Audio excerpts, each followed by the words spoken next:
have a lot of respect for the team we're playing and their coach.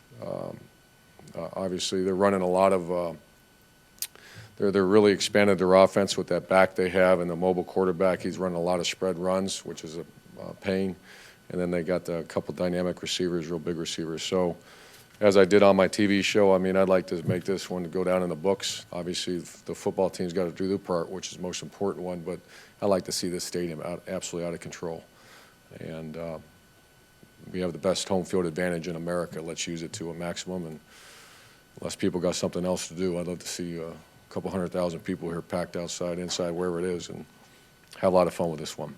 And what's Dominique Easley's status with the team today?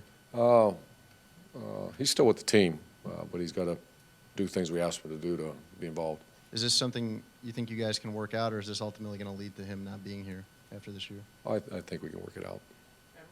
With Jordan Reed playing more quarterback now, what does that do to your tight end situation? Gerald Christian? Gerald played well. I think did he grade a champion? Yeah, it's great to see a young man like Gerald played 54 plays. So he'll be in the mix more, but that's a dilemma that at some point. I mean, I've already had many discussions with our staff, and let's take advantage of what this guy does. Or let's go run some I formation. Oh, by the way, you don't have a tight end, and you really don't have tailbacks because they're all hurt, and you don't have a big tailback. And so we're kind of got these little backs with speed. So how do we do that? We kind of set the pace around the country. Is how you get fast guys in space. So when you get the fast guys back, we got them in space a little bit. So it's a juggling. This has been a really, really hard year. Been challenging year. Hard in the respect that, I mean, you got to work. I mean, we've had times where, hey, flip it to that guy and watch him make 3 people miss and take it to the house. And we're not there right now. We certainly weren't when we were without some of our playmakers. So it's been a challenging year. It's good to, you got to make sure you come out the other end of it, which we haven't done yet. The offensive tweaks that we've seen, adding Jordan Reed, the rotation there, is that something that wouldn't have happened if that 3-game losing streak hadn't occurred, or is that something that's kind of building? Or? Probably not. If we didn't have a bye week, because you can't just, hey, let's, I'll hear people say, just let him do that. Okay, you got 10 minutes in one practice to let him do that. And then the next time you do it, it'll be in front of millions of people on TV, and you can't do that to the kid, especially young players. The one guy that you can do it to is Trey Burton. I mean, he's one of those, bang, picks it up, go play the game. But Jordan was a guy that you needed game reps, practice reps, and he's to the point now where we're letting him. The trust factor is there.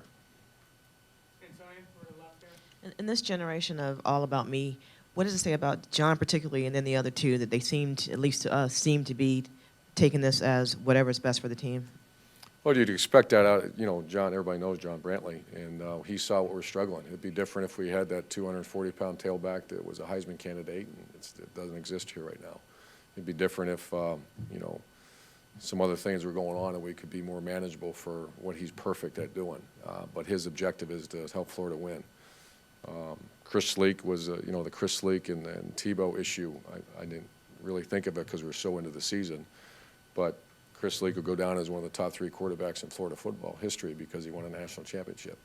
So, Johnny Brantley hopefully goes down as one of the top quarterbacks because he finds a way to get us to Atlanta.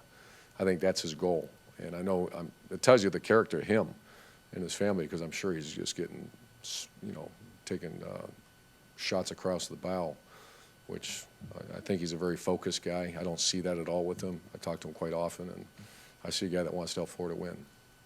And then, obviously, implementing the changes that you did, you were hoping for some success, but when you were doing it and the short time span and all of that, could you have envisioned that it was going to work as well as it has so far?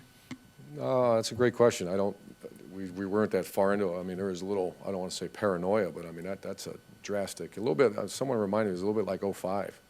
We had the counter, put a walk-on linebacker over on the fullback, and some things happened that year. So I have a lot of confidence in our personnel and our staff. If I didn't, then that'd be a major problem around here. But that's not an issue. It's just getting it to work.